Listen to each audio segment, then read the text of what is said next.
Welcome. Good morning, almost afternoon. My name's Ashley Rude. I'm co-director of Oregon Climate and Agriculture Network.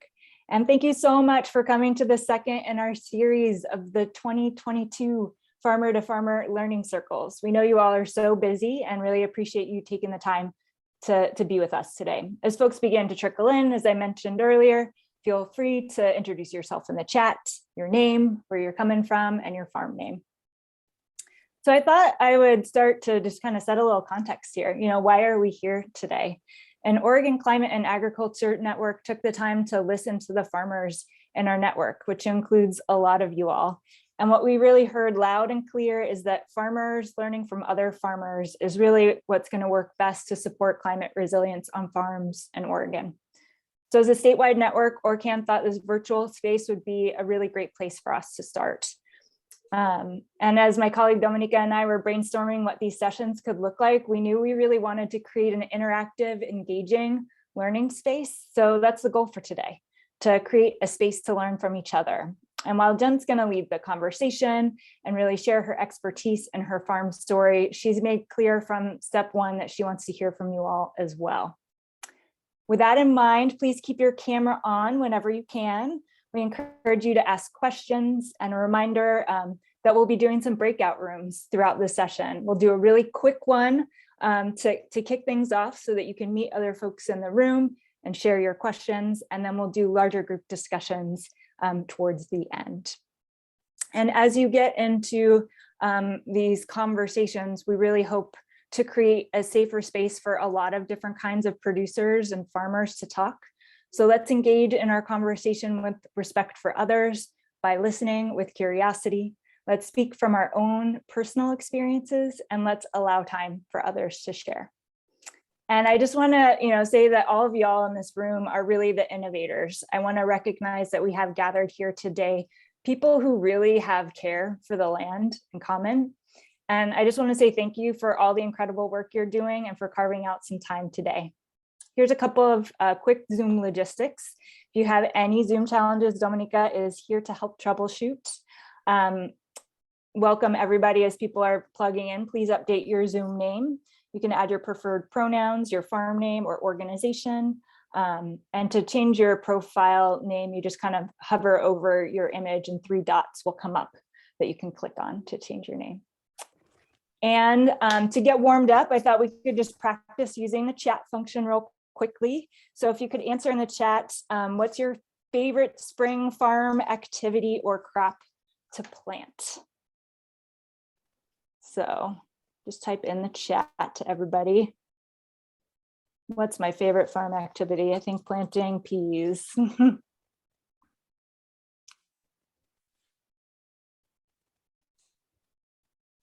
All right, just want to make sure folks can use the chat.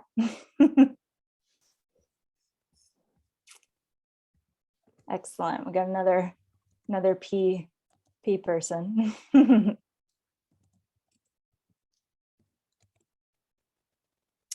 Yes, some tree planting. Yes, it's so great to get the hands back in the dirt.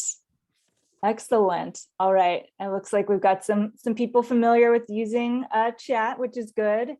And then since we're gathered here from farmers across the state, we thought it'd be really great for you all to see who's in the room. And so Dominica, if you have that poll that you could throw up, number 2, which kind of asks folks what crop types are you in, what region, and then what kind of crops.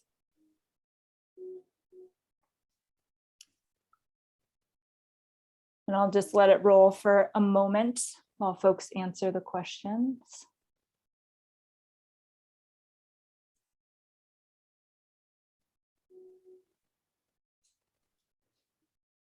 All right. I think we're about there. We can probably end that and share it out.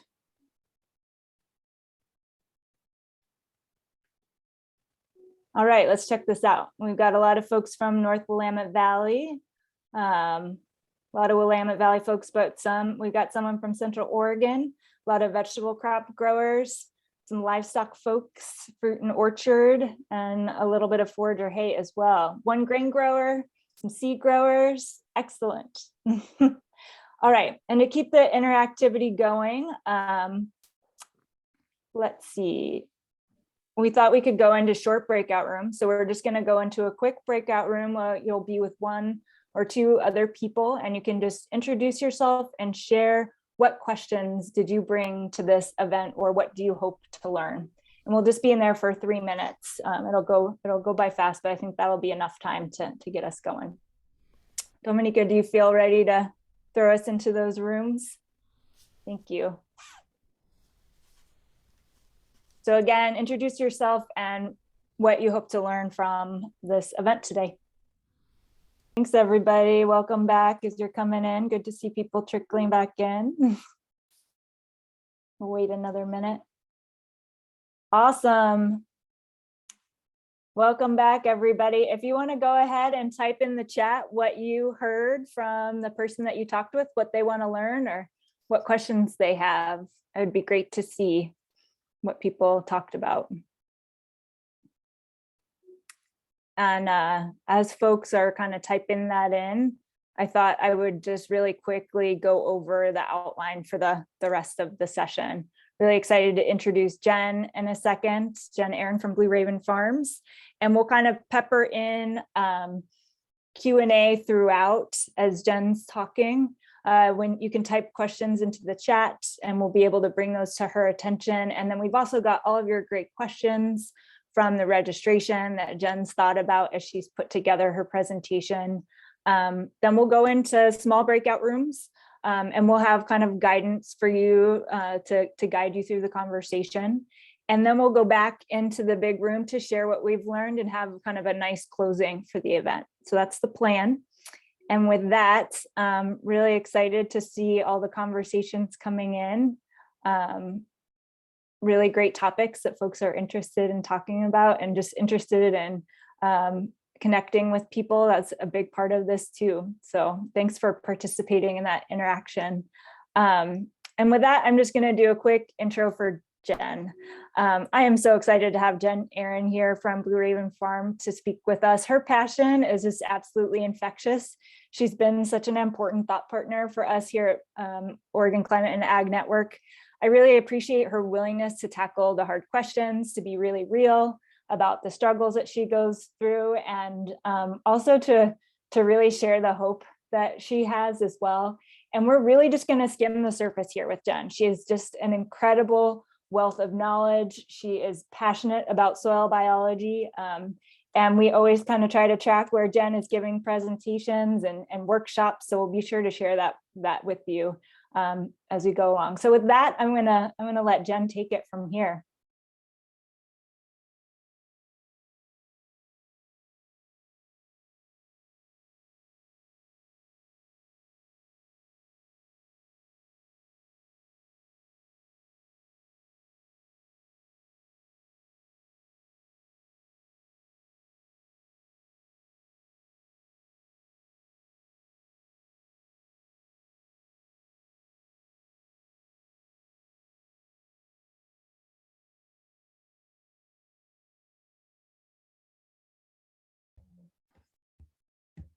Can you hear me now? Yes, I can. Yeah. Okay, great. Sorry about that. It's been a while since I've Zoomed. All right. Well, thank you so much for having me. Thank you for the really kind and gracious introduction, Ashley. It's such an honor to be here. I think before we get started, first and foremost, I just want to acknowledge that Blue Raven Farm is on unceded land that was home and rightfully belongs to the Chinook, the Grand Ronde, Warm Springs, as well as many other communities. And we just considered ourselves stewards here, and just trying to do, do right by this place. So I just want to start there.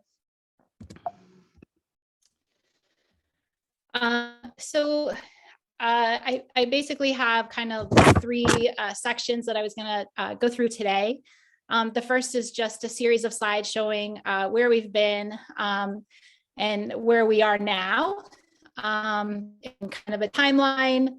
And then the second part will be talking a little bit about the world of the soil microbiome, which if you've heard me speak before, I'm pretty obsessed with. We're just going to skim the surface, but it's really where I feel we can focus some attention and really feel a really bright, shining light of hope around climate change. Some of those answers very well may be within the soil below our feet.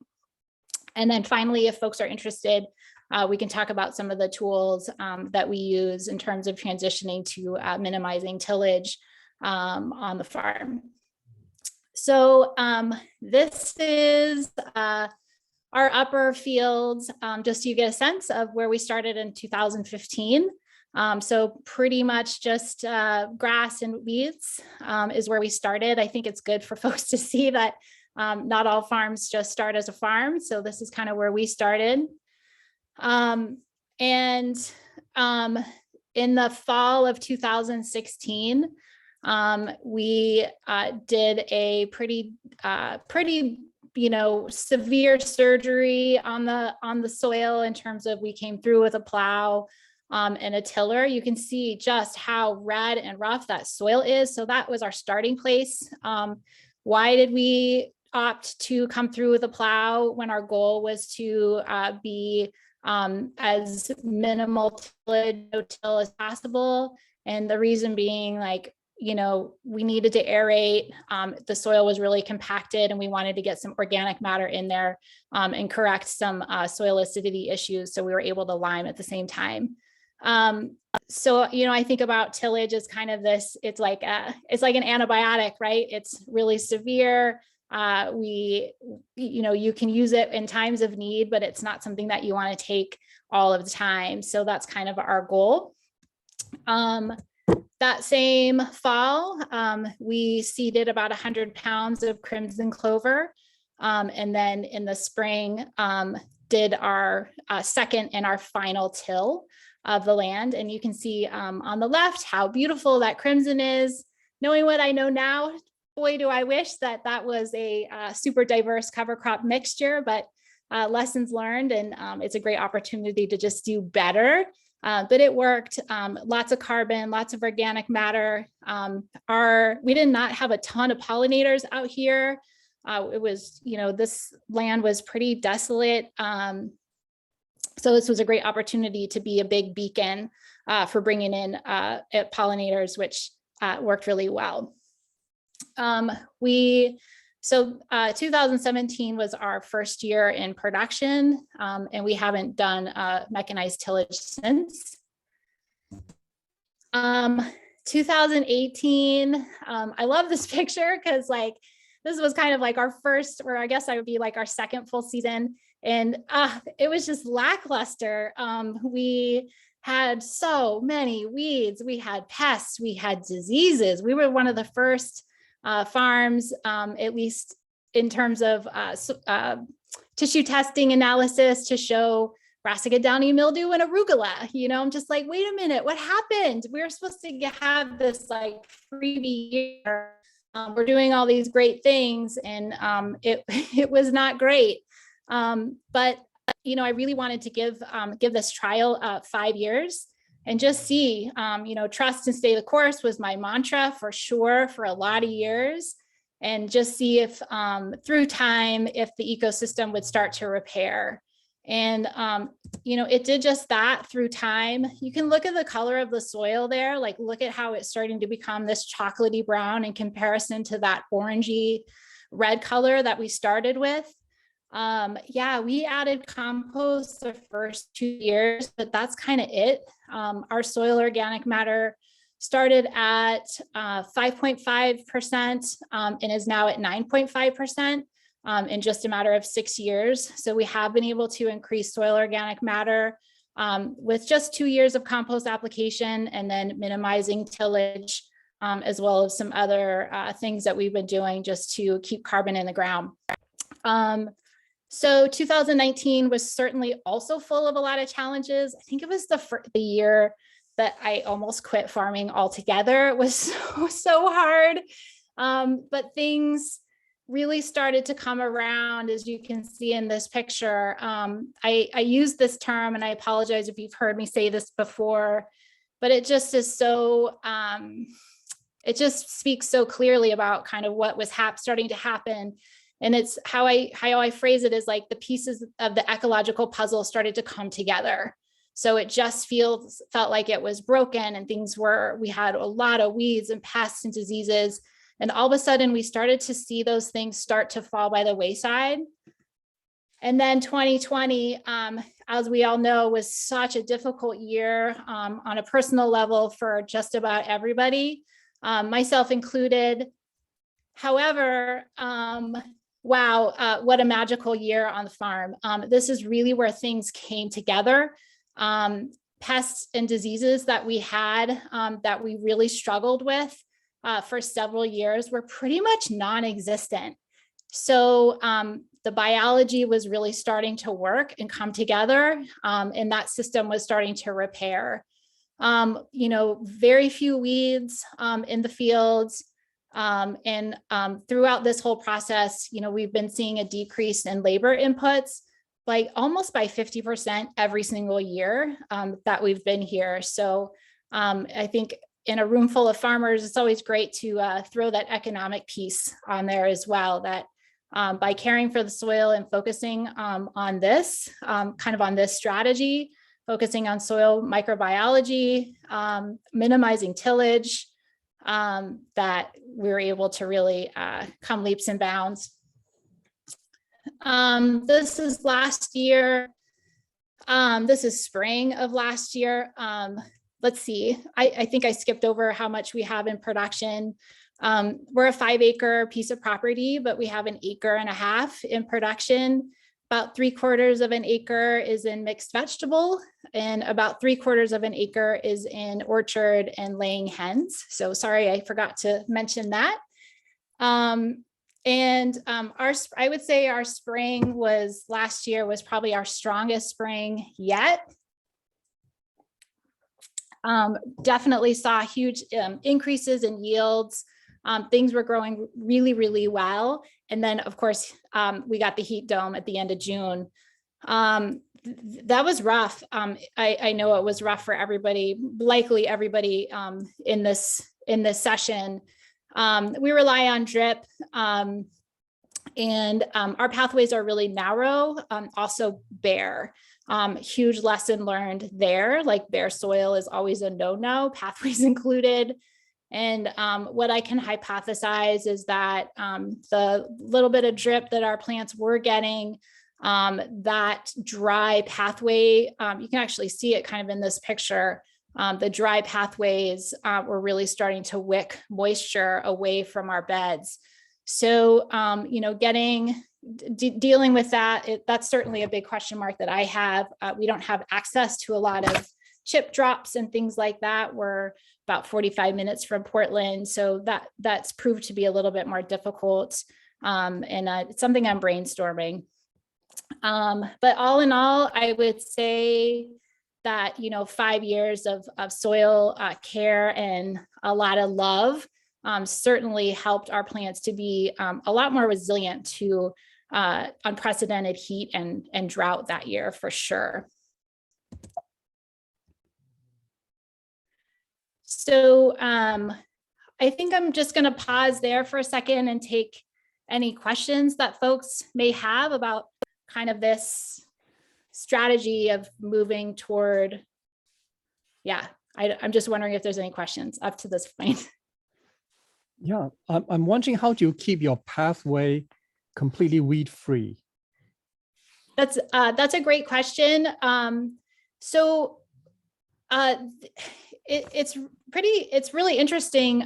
We don't seem to have a ton, I think because we haven't repeatedly tilled the land, that the first year, we just use a hoe to come through and scythe off those weeds at the surface.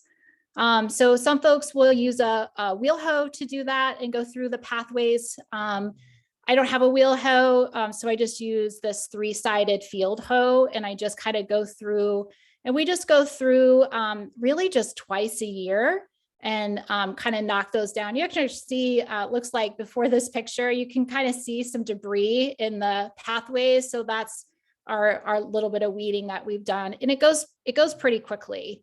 I think that situation would be much more difficult to maintain if you had just copious amounts of grass. So putting some, a barrier down, or, a living pathway. If your pathways were a little wider, and you could have a living pathway and maybe mow that. I've been down that road and had that situation, and it's certainly some time and labor. So that's why I've opted for this. But so yeah, lots of ways to do things. Great question.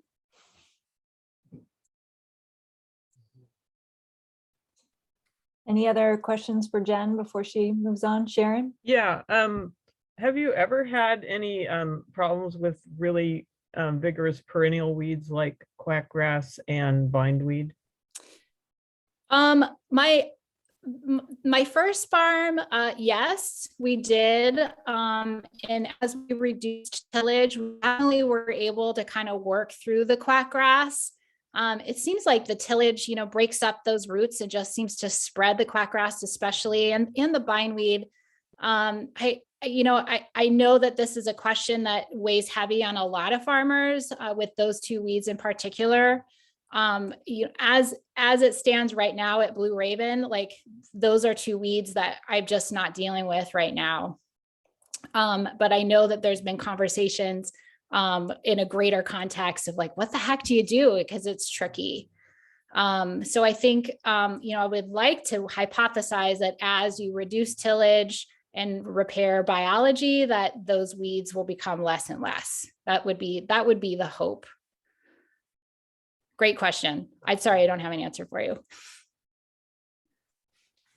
Jen, this is Heidi. Hi, Heidi. Hi, it's so wonderful to see you and hear you. Thank you so much for being here and sharing today. With your laying hens, do you use them as part of your rotation? Oh, such a good question. So the layout of our farm, like from this picture, we have a road, our driveway separates our upper field from our lower field. And the lower field is where our hens and our orchard are. So getting the hens across the road, it sounds like the start of a really bad riddle, is part of my issue, but it's something that I want to solve. We have wild rabbits, and we have rabbit proofed our fence to keep the rabbits out. So it's just like, how do we get the hens in and the rabbits out? Maybe it just means having a little chicken tractor that I can load up and like bring them across and just keep them in. Anybody has suggestions, I would love to have that be in the chat of some sort. So the answer is no, we don't, but I am super open to it and would love to see that happen. Especially our phosphorus levels are pretty low out here. So having those hens out here, making those phosphorus deposits for us would be amazing. Thanks, Heidi. Jen, feel free to roll on to the next section and we can, gotcha. we can bring in questions if need be. Okay, so I just want to talk a little bit about the soil microbiome, which is, how do we talk about the soil microbiome in 10 minutes? I don't know, we're going to try. But essentially, I think the thing that I really want to impress on folks the most is that most of the plant processes that we know are driven by the microbes. It's not by us. It's not by our fertilization inputs. It's by the microbes themselves. So nutrient and water acquisition, of course, are hugely driven by the soil microorganisms. But I think, especially as we talk about, climate crisis, that plant resilience is hugely reliant on the soil microbiome. So drought, flooding, heat, cold stress, etc. These are all things and all processes that the microbiome in the soil is responsible for. We're kidding ourselves if we know exactly what it is that a plant needs when it needs it.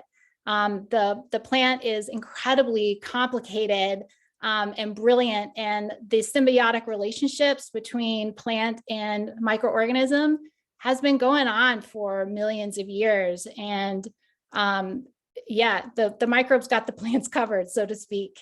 So pest and disease mitigation is also huge, and that's something that we've really seen firsthand on our farm, which has been really, really powerful.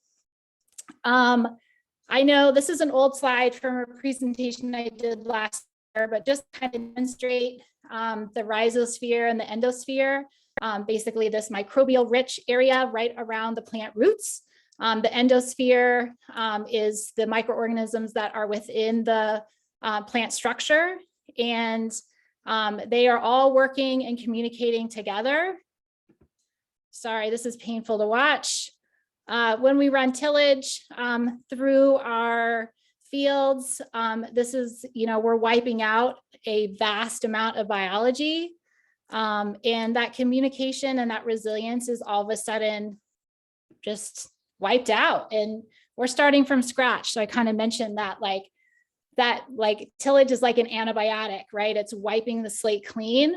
Well, here's the probiotic, which is plant diversity and keeping plants photosynthesizing and really trying to support that microbiology that's in the ground. I think the thing that I'm nerding out the most about these days is just the importance of community. Importance of community, like all across the board, worldwide, of course. And that stays true, and especially with our plants and our crops. And so from what we understand is like each plant family kind of has its unique relationship with a set of microorganisms. So let's say brassicas have their set of microbiome organisms that it's communicating with. And carrots do, and peas do, and tomatoes do, fruit trees do. Like, they're all pretty unique and incredibly complex. And that's great. But what's really important and incredibly profound is what researchers are realizing and biologists are realizing just in the last few years is that when we can grow plant communities in close proximity with each other, those what were individual biomes now become this like super biome, where it's this incredibly complex and vast multilingual super organism. That's the best way I can describe it. It's incredible. And so this is where that resilience is even more. So I know there's a lot of talk about multi-species cover crops, like, well, this is why. And this can be accomplished even in our fields by interplanting. So even just rather than having one plant family down the bed, if we can just increase that to even 2 or 3, we're really, quadrupling or tripling the microorganisms and the microbiome density and the ability for those organisms to communicate really effectively and help propel our plants to be as resilient as possible. So this is where hope is, right? Because microbes are miraculous at adaptation. Adaptation. They've been doing it for millions of years through all sorts of climate crisis, right? And so what are those doing? They're helping to help plants thicken cell walls in times of drought, helping to decrease and regulate respiration rates. And the biome will select organisms with higher drought tolerance over time. So I know that a lot of folks who are concerned about water, and rightfully so, like I really feel like if we're caring for the microbiome in our soil, like there's this hope that's there.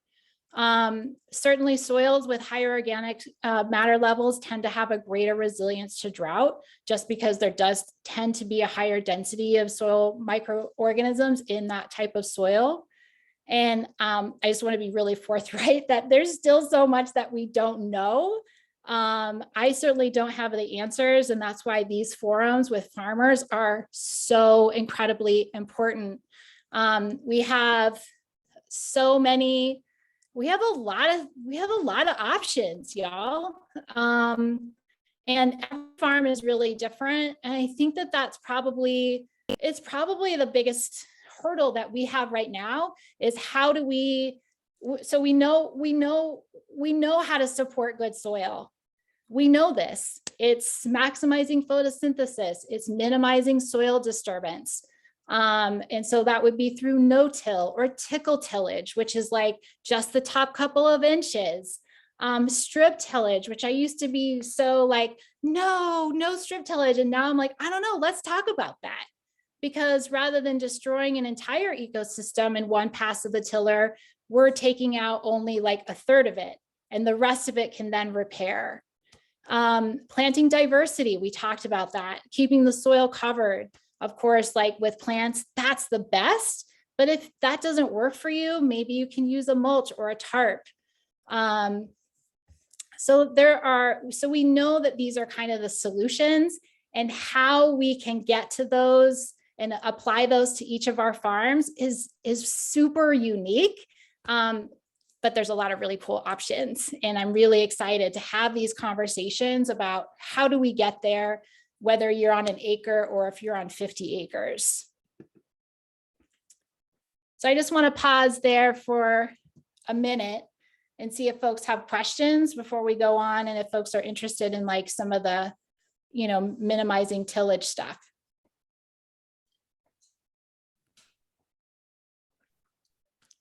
Yeah, folks can feel free to go in the chat. Zeph, I see you raised your hand. Go ahead and go off mute. Thank you. Jennifer, yeah, you mentioned about, going from that initial hard tillage up to this, minimal no-till system, and about how each year you've noticed that there's been a decrease in labor, so to speak, on that amount of time that it takes to cultivate your fields. Can you talk more about the types of cultivation or disturbance, whichever you want to call it, that creates the environment for reduced tillage the following year, and some of those strategies that you may be pursuing specifically? Such a great question, Zach. Thanks. It's a complicated question. It's a great question. I think we could start even just like the timing of tillage is an important thing to talk about. Like spring tillage right now, like if I put like a hori knife or a shovel in the soil, like there's 10,000 worms that are just right there at the surface, because that's where they're living right now in the spring, where water sources are really adequate. As the season goes down and we get drier, those worm populations tend to go deeper in the soil. So fall tillage, for that reason, is a really good place to start. And that's kind of that timeline for us, like, chasing the rain, so to speak. So we did do a fall plow and tillage, and then chase the rain to get that cover crop in and established without extra irrigation. And then the next season, it was like, okay, so the tiller's out. So I always think about tillage is, the going from the most destructive to the least destructive. So what's the next tool in my toolbox that will get to the place that I want to get? And that second season was rough. And I think it's really important to make sure that everybody knows that there isn't a magical, like all of a sudden we're no-till, and it was great and it's amazing and our soil is incredible. Like that, it was a process. And so that first year of no mechanical tillage, I would say, like, I don't even think I can say like no mechanical tillage, because I used a power harrow on the BCS in a few sections. It's better than traditional tillage, but it's moving the soil horizontally rather than vertically. And I have seen the soil recover a little bit better from that, and not doing it on all the bends. Like it was just like as a last ditch effort. But I think one of the big things I noticed like that first year was that we definitely did quite a bit of disturbance year 2, even though we weren't mechanically tilling. We were using a field hoe. We were broad forking, which I don't consider heavy duty tillage, but we did broad fork to break up compaction. And then we used a field hoe to break up chunks. And then, we did quite a bit of disturbance. But then year 3 was like, okay, so now the goal is to get rid of the field hoe, which is pretty aggressive. And it was like, okay, we're going to just use the stirrup hoe instead this year. And the following year, year 4, it was like, okay, we're going to try to not do the stirrup hoe and just use a rake, which felt like a really big leap of faith. But it's I know I've said this to Ashley from OrCAN, like it just seemed like the less we disturbed, the better it got. And I don't have an exact recipe for everybody. I think, you have a mortgage to pay, right? So just trying to think in terms of like, what's the least I can do to get into the soil and still have things grow.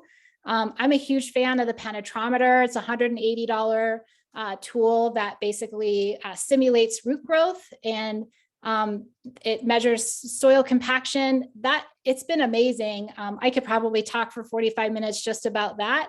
But yeah, I think that that's been a really helpful tool just to help me see like, okay, the plants actually don't need to feel, I don't need to feel like I can stick my elbow all the way into the soil. Like the plants are going to grow fine with a lot less disturbance. So definitely giving me a little confidence on that. It's nice to have that tool. I know it's pricey, but gosh, in terms of labor savings, it paid for itself in one season. Thanks, Yes. Jen. We have a few questions in the chat as well. Great. So the first one is compost worked into the soil? Is a question, do I work compost into the soil? The answer is it goes onto the surface of the soil, try to mimic what's happening in nature in terms of organic matter falling from the top down. Yeah, we just put it on the top of the surface and then just do a gentle rake in. So it just goes into the top couple inches and that's it. Yeah, in areas of severe compaction, if you're broad forking, laying compost down first and broad forking to get those deposits into the 12 inches down, that's another really great tactic when you're trying to deal with those compacted layers and get organic matter down a little bit deeper into the soil. I hope that makes sense. Excellent. Definitely. Thank you. The next one is, in what ways have you terminated cover crops to replant with no-till? I'm going to get to that. Can you hang tight on that? I'm going to answer that with some slides, the best I can. Excellent. Thank you. And then the last one we have in the chat right now is Zach is curious how you're measuring soil microbial life over time. It's a great question. So last year, first of all, there's a way that I can physically see the structure of our soil has changed. Last year, it was kind of hilarious. I was like, what's wrong with our soil? Like, why does it look so pebbly all of a sudden? Like, what happened? And I was like, all of a sudden I was like, oh my gosh, like we have incredible aggregation in our soil, and each of those aggregates, those little pebbles are full of life, right? And it's the life that made it. So I think that there's some really good visual cues in terms of how do you know when you're on the right track of good soil microbiology. You don't necessarily need a microscope, and I love that. I love the microscope, don't get me wrong. But the visual cues like seeing mycelium running through your soil is a great indicator. A decrease in weeds is a great indicator, and certainly a decrease in pests and diseases are really a great indicator that you have good soil biology happening. On a more technical side, you can send your soil sample into do a Haney soil test, and they'll basically just measure soil respiration, and you can get kind of a soil health analysis that way. I'm not super there's not a whole lot more I can necessarily say about that one, but it is a tool that you can use. Those tests are like $50 and really fun, a really great alternative to the standard, in my opinion. Excellent, thank you. That's those are all the questions we have in the chat. Okay, anything else? Okay.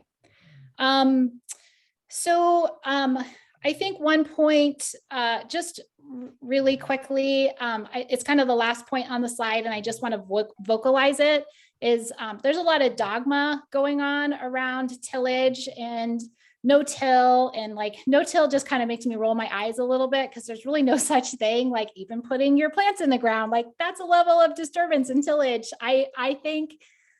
So, avoid the dogma. I think we're all trying to do better.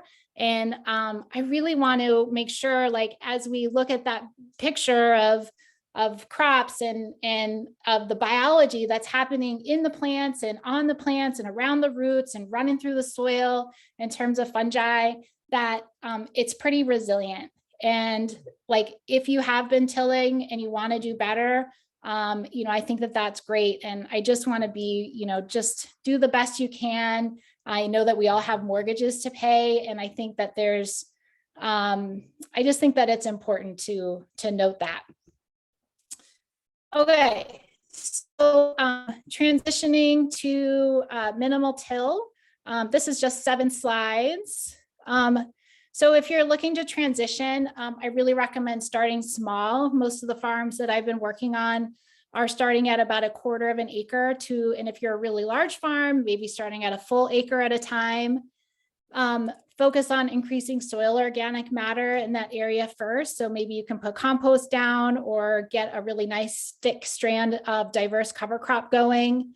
And then the following season, plant your most weed resilient crop there first.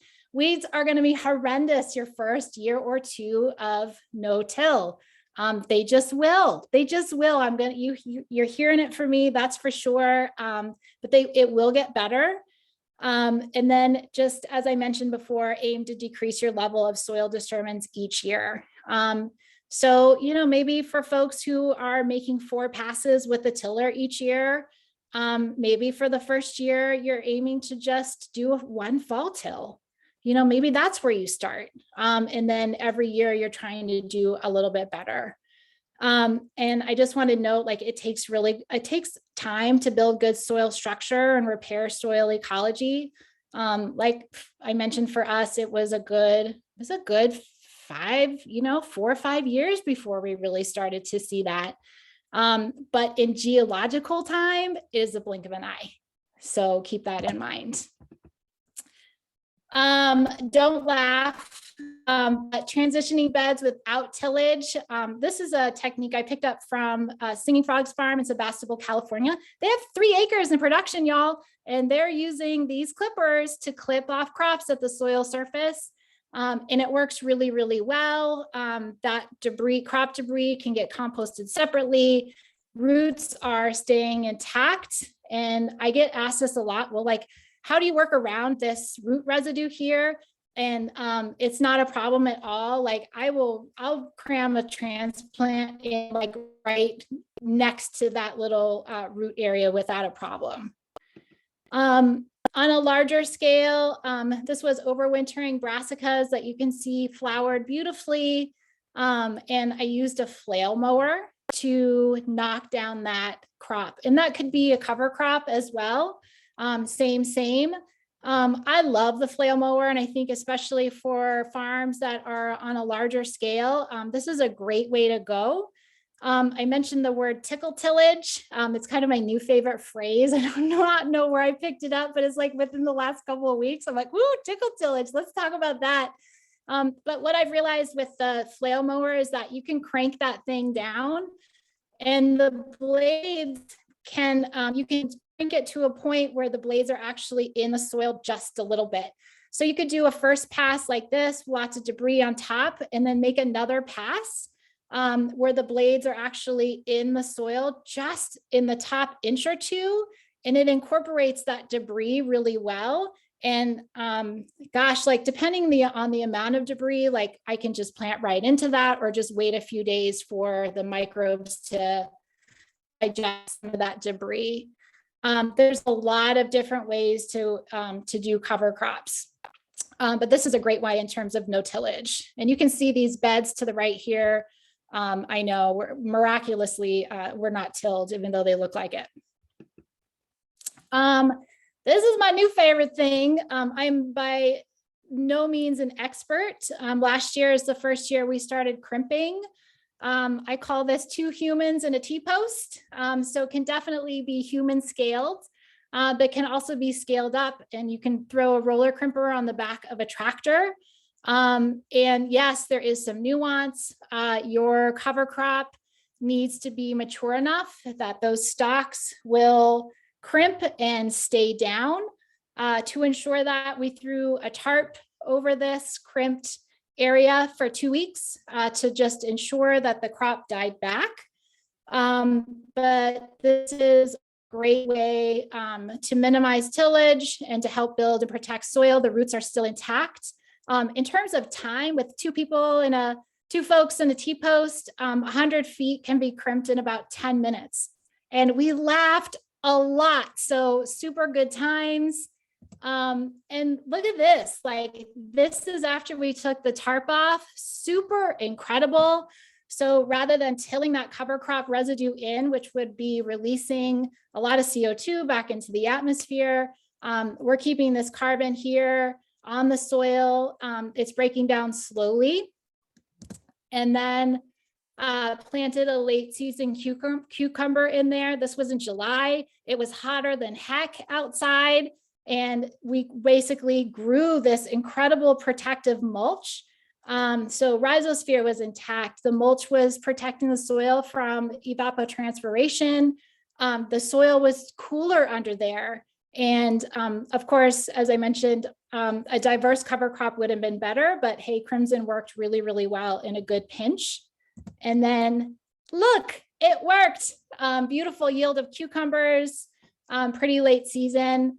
And I love that you can see like how much that mulch has already broken down within just a month. So this is another one of those, and you ask about like, how do you measure soil biology? And this is one of those ways, like just seeing how quickly things decompose. That's all I got. Thanks. What questions do you have? Wow, Jen. Oh my goodness. Thank you. I love this last series with the cucumbers emerging from the crimped crimson. It's unbelievable how much you managed to fit into this short period of time. Chunky, do you have a question? Yes, I do. Can I check in terms of timing? Does it mean that if we do this cover crop crimping and then topping method, the earliest we can plant is around, did you say July? Yeah, so let me go back to this. So this was mid-May, this picture here.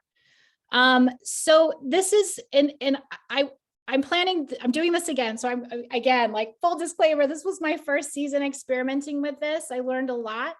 I let this flower for as long as possible, just to be a good pollinator and nectar source. So it could be crimped a little bit earlier. But that said, you are correct that, this system of a fall sown cover crop that overwinters, protects soil, grows up and matures enough to the place that it can be then crimped. It is going to be, those beds are going to be allocated for later planted crops. So I think that's what you're asking. And I'm saying that, yes, you're correct. this is not going to be a great system for early spring crops because it's just not going to be ready yet. Which brings to the follow-up question: what kind of cover crop do you use if you want to do early spring, or do you not do cover cropping for that? Yeah, such a great question. And this kind of tacks back to this, like, okay, so we know these are the principles to building good soil and soil health. You know, how many boxes can you check? Do the best you can. Try not to be dogmatic. But so for us, since we're such a tiny farm, I have just figured out that I just throw a tarp over our soil for the winter. And those crops that were there previously are cut at the soil line. So roots are still intact. I'm still supporting soil microbiology. I'm protecting the soil from compacting rains and erosion. And I'm keeping the soil warm. So the microbes are pretty happy. And I'm also protecting from nitrate leaching. So I'm checking some boxes. It's not photosynthesizing, so it's not my favorite, and it's certainly not the microbes' favorite way to go through the winter. Having an actively growing crop would be ideal, but for us, like, we're up pretty high. We're at about 800 feet. We get a lot of rain, between 40 and 60 inches. We get more than down in Portland. So yeah, this has been our workaround. And that said, like, I want to figure out, you know, my goal is to move away from tarps, and I haven't totally figured that out yet. I've been in conversation with many farmers recently about winter killed cover crops, and, you know, if trying to find a combination that will winter kill during the winter, and then that mulch layer could get just raked off and planted right into. There's a slew of complexities that go along with that ideal. It sounds great in theory, but the timing is tricky, and the crop selection is also tricky. And I don't want to take up too much time, but it could certainly, it's a huge conversation and question mark in my mind for sure. Thank you. And I'd like to offer the experiment I did last year. I'm still trying to see how it's working out. Is I'm lucky enough to have access to chip drop. So I mulch it with chip, and I dump also horse manure from our local horse farm on top of that. So I'm hoping that will give the microbes some, you know, carbon and nitrogen to work with throughout winter and spring. And in the spring, I'm going to plant right into that. Great. And I'm going to see what happens. Great. Keep me posted. Sure. Thanks so much. And Zach did mention in the chat, kind of on this front, that winter killed sorghum Sudan is maybe an early spring option. I think with that, we're going to transition into breakout rooms, and we can keep digging into these questions there. Unless someone has one last burning question before we head in. I really appreciate everybody being so engaged and interacting during the session. And Jen, again, incredible what you've been able to cover in such a short period of time. Thank you. Thank you so much. Yes. And so we're going to head out into breakout rooms, and we've got a document here that you can click on to help guide you through there. What we'll do is have folks introduce themselves, and then choose a facilitator and a note taker when you go into that room. It's always just good to be able to take out what you're talking about. And we'll have a couple questions here to start, talking about the role of community in your operation and community resilience. Talk about what ideas you want to see that aren't happening right now, and maybe where you found the answers to some tough questions. And with that, maybe we can head into small breakout rooms. Excellent. Everybody's coming back in. That was really fun in my room, so thank you. I think we got everybody back in. Let's see. It'd be great to hear from folks what came up in your conversations. And I don't know if folks were able to find what number their breakout rooms were, but we've got one question mark from a group with Sharon, Lavon, and Heidi. Looks like Heidi's going to head away from the computer for a second, but do you have anything you wanted to share back with the group about your conversation? Well, we mostly talked about specific techniques of doing no-till and how do you know when you need to use a broad fork and mulching the ground to keep the weeds down and that kind of just real nitty-gritty stuff. That's really important. Oh, great. Yeah, it was great. I learned a lot from Sharon, and it was good to talk back and forth. It was very beneficial. Oh, Thank you. good. Oh, that's great news. Let's see. Thanks so much, Pam, for attending. Looks like you have to head out. Really appreciate seeing you. Let's see. Is there a group, maybe another breakout room if you want to share what you heard? I don't know what all the numbers were, so.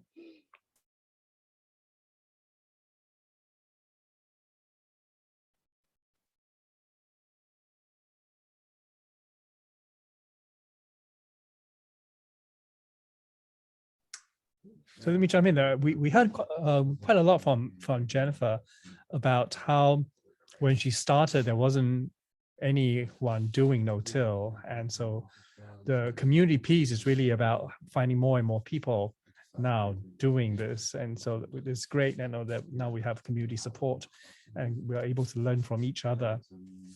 And the reason it will work for her, what I'm hearing is that it saves so much labor. She's able to do half an acre, is that right? Or 1.5 acre now, and all this associated CSA and everything from beginning to the end by herself, which like is mind-boggling for me. So yeah, so it sounds like that really saved a huge amount of labor because I spend so much labor weeding usually, and so I'm really hoping that this whole method would dramatically cut down on that. Thanks so much. Anyone else from that group want to share anything back? Well, maybe I'll have maybe Tegan or Zach, if you have any thoughts you want to share from our breakout, that'd be great.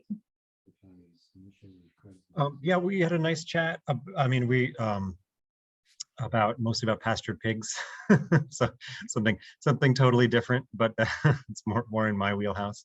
And yeah, the importance of community and how nice it is to be in these conversations, because though it takes up some time, but I always feel like it's worthwhile because I leave rejuvenated. So though I may look really tired, I'm not feeling that way. That's great. Thanks, Zach.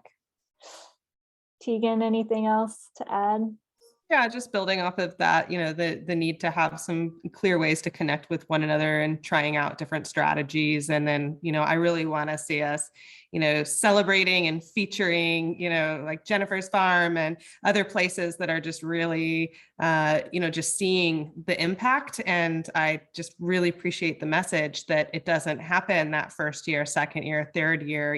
We're looking out at these timelines, and so that people can set realistic expectations and really, not get discouraged. And so I just really appreciated the presentation today and just want to amplify and share that messaging more and more. Yeah, thanks, Tegan. One thing to add, yeah, I mean, and you basically said this, but yeah, the short-term compromises are okay to reach the long-term goals. I think that's a big takeaway and something that, yeah, that I appreciated hearing from Jen.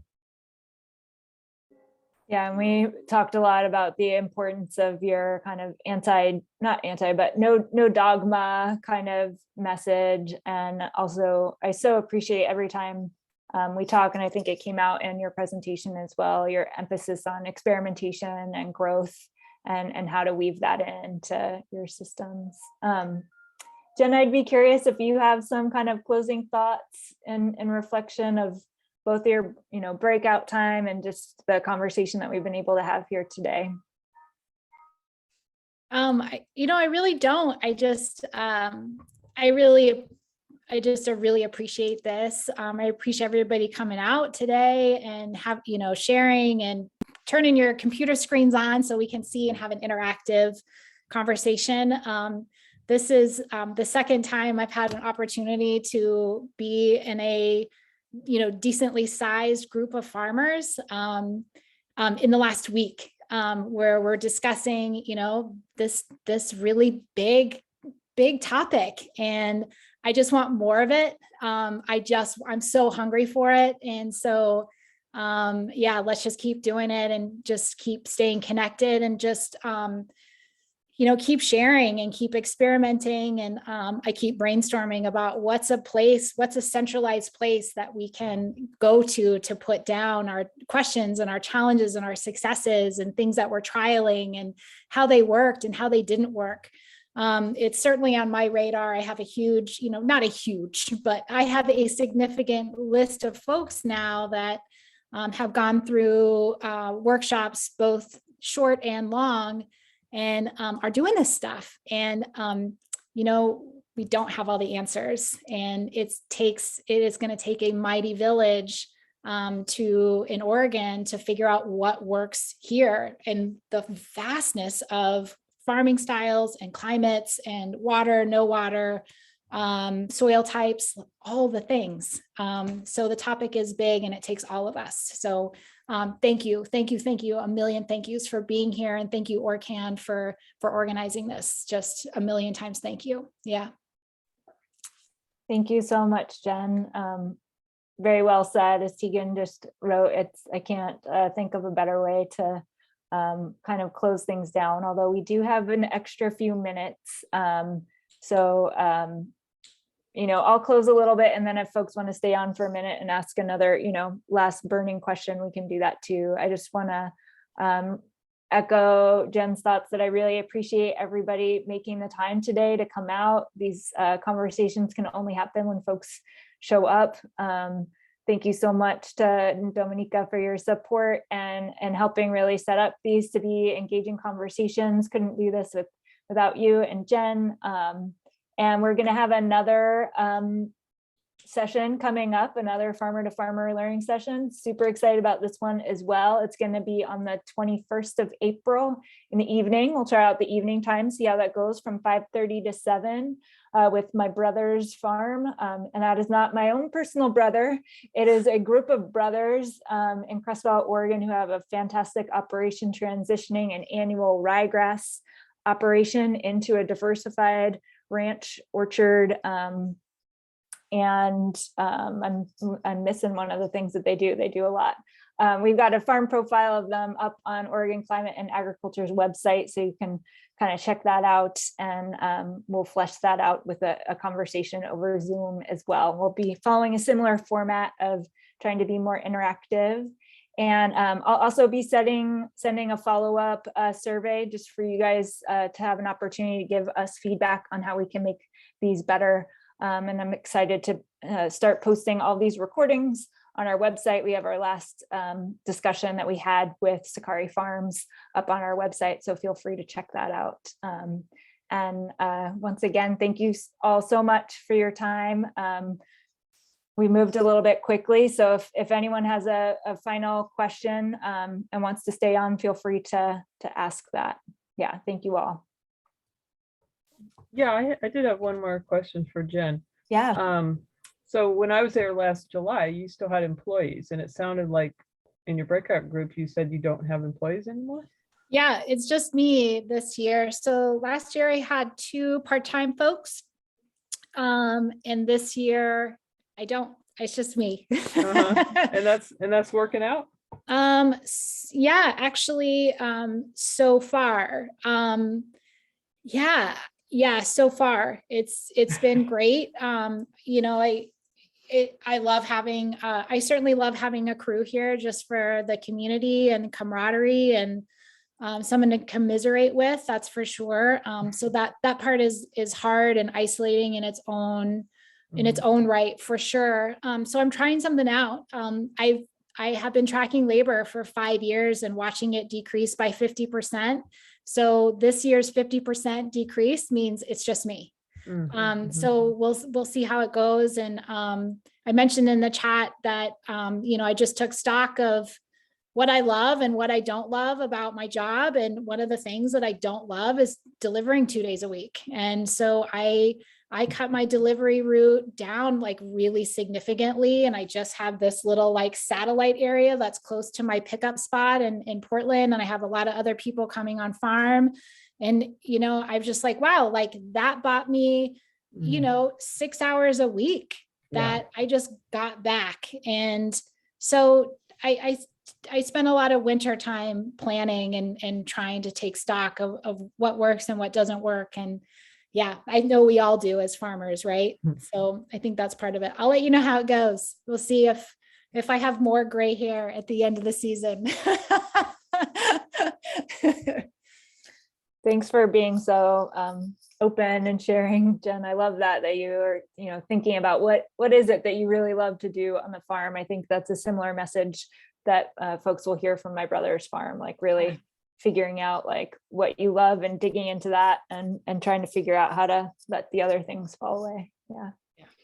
And we did have like one quick eval poll that we could do really quickly here, evaluation, just on the process, since we still have some folks here that we can answer.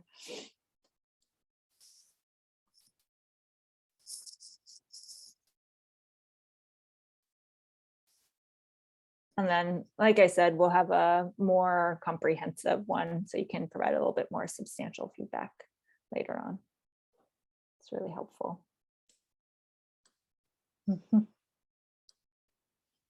We'll just let that run. Does anybody have any last question before we wrap?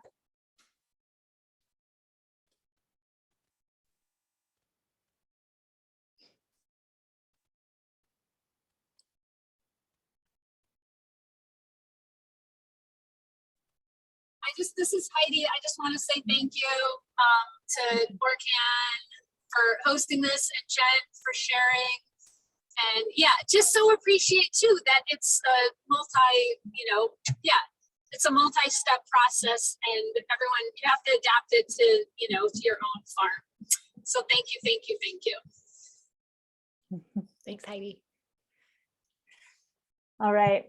Well, in the name of giving people a couple minutes back in their day, thank you so much for coming, and feel free to reach out with any questions that you have.